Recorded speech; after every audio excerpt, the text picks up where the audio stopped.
रामनगरी अयोध्या से एक बेहद चौंकाने वाला मामला सामने आया है, जहां जिस पत्नी को हिंदू समझकर पति 12 वर्षों तक अपना जीवन व्यतीत कर रहा था और अचानक वह पत्नी मुस्लिम समुदाय की निकली। पत्नी जिसको पूजा समझ रहा था वह हसीना बानो निकली। इतना ही नहीं, पत्नी के परिजनों समेत उसके दोस्तों ने जबरदस्ती हिंदू परिवार को इस्लाम धर्म कबूल करने के लिए दबाव बनाना शुरू कर दिया। यहाँ तक कि इस्लाम ना कबूल करने की दशा में सर तन से जुदा की धमकी भी दे डाली। इसके पति जगबीर कोरी ने पुलिस में शिकायत दर्ज कराई। इस मामले में तपस्वी छावनी ने जगतगुरु परमहंस आचार्य ने प्रेस वार्ता करते हुए कहा कि ये गजवा ए हिंद का नया तरीका है जिससे हिंदुओं को प्रताड़ित किया जा सके। पूजा नाम बताने वाली लड़की अचानक हसीना बानो कैसे हो गई? परमहंस ने बताया कि जल्द से जल्द इस पर कड़ा कानून बनाया जाए। वहीं जगबीर कोरी ने बताया कि उसके परिवार में एक बेटा और एक बेटी है। जबरन बेटे को इस्लाम धर्म कबूल करवाकर उसका खतना भी करवा दिया।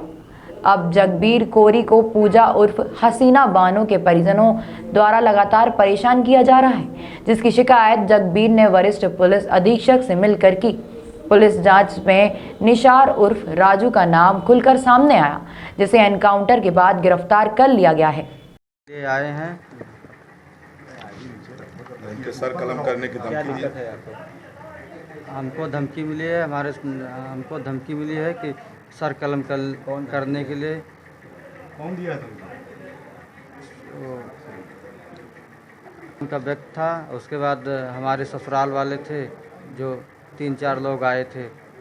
फिर उसको इसके बाद में हमारा सर सामान सब लेके चले गए यहाँ से। अब मारने की धमकी दे रहे बार बार। ये ज़मीन जो हमारे हिस्से में है वो ज़मीन को कहते हैं कि हमारी बेटी के नाम कर दो, नहीं तो मैं तुमको कटवा दूंगा।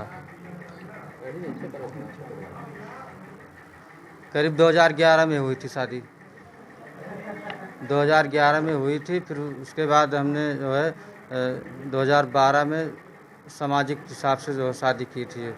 फिर दोबारा से कोर्ट मैरिज हुआ था 2011 में, करीब चौथे महीने में। पहले नाम बताए थे अपना, पूजा नाम बताई थी। अब हसीना बानो नाम उसका पता चला कैसे कि प्रतापगढ़ के रहने वाली थी। हिंदू पता था? ये हिंदू पता था सर।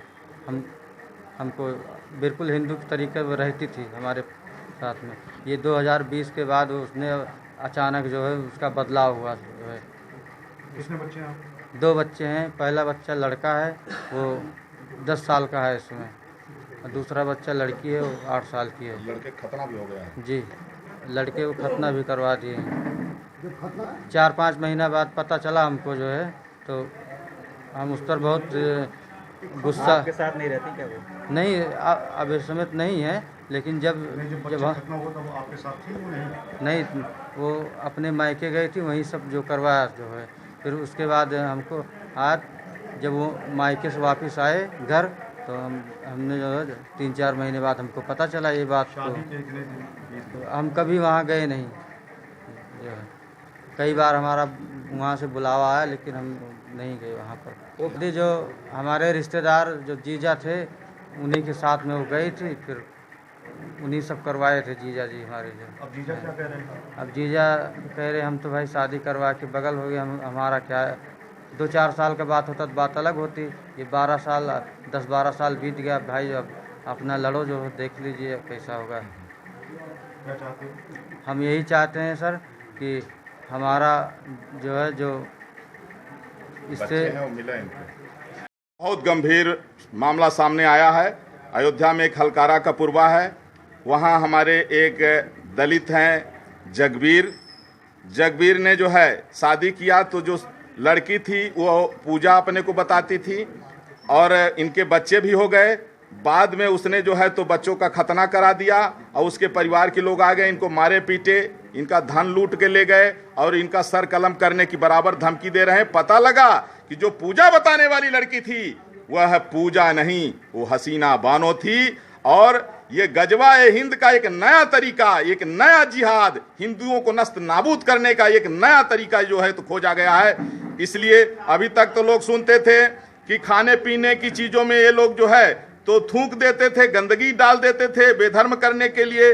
अभी तक जमीन जिहाद, लव जिहाद और फिल्म जिहाद, तमाम तरह का चिकित्सा जिहाद, लेकिन एक ये नए तरह का जिहाद सामने आ गया है गजवा हिंद के लिए। इसलिए मैं शासन प्रशासन से मांग करता हूं, केंद्र सरकार और स्टेट गवर्नमेंट से, कि इस तरह की जो घटनाएं हैं इन पर जो है इनकी पुनरावृत्ति ना हो, इन पर रोक लगे और ऐसा कानून बनाया जाए कि जो लोग लव जिहाद कर रहे हैं और सामूहिक बलात्कार करके और बच्चियों की हत्या कर रहे हैं, उनको 24 घंटे के अंदर सुनवाई करके चौराहे पर फांसी दी जाए, ताकि लोगों में भय हो। अब अगर कोई गरीब घर की बेटी है तो कोर्ट कचहरी का चक्कर काटते काटते माता पिता थक जाते हैं, वो शांत होकर बैठ जाते हैं। उस बेटी को इंसाफ मिलने में बरसों लग जाता है। इसलिए देश की रक्षा के लिए, संस्कृति की रक्षा के लिए, संविधान की रक्षा के लिए और महिलाओं के सम्मान की रक्षा के लिए आवश्यक है कि अब सख्त से सख्त ऐसा कानून बनाया जाए जिससे पूर्ण रूप से धर्मांतरण पर रोक हो, जिहाद पर रोक हो, और जिनके पूर्वज हिंदू थे उनको घर वापसी करने के लिए सरकार छूट दे और उनकी सुरक्षा की जिम्मेवारी ले, उनके रोजगार की जिम्मेवारी ले। और मैं गारंटी लेता हूं कि जितने भी ईसाई और मुस्लिम हैं, एक भी कोई ऐसा नहीं बता सकता है कि जिसके पूर्वज कभी भी हिंदू न रहे हो और उनको हिंदू बनाया गया हो। लेकिन 100% मैं बता सकता हूं, भारत में जितने ईसाई और मुस्लिम हैं सब कन्वर्टेड हैं। सब हिंदुओं से जो है किसी तरह से ये षड्यंत्र करके, ये लोग लोभ लालच दे करके या डरा करके, धमका करके हिंदुओं को कहीं ईसाई बनाया जा रहा है, कहीं मुसलमान बनाया जा रहा है, कहीं बहन बेटियों की हत्या की जा रही है और कहीं सर काटने की धमकी दी जा रही है। ये लगातार जो घटनाएं घट रही हैं, हम संविधान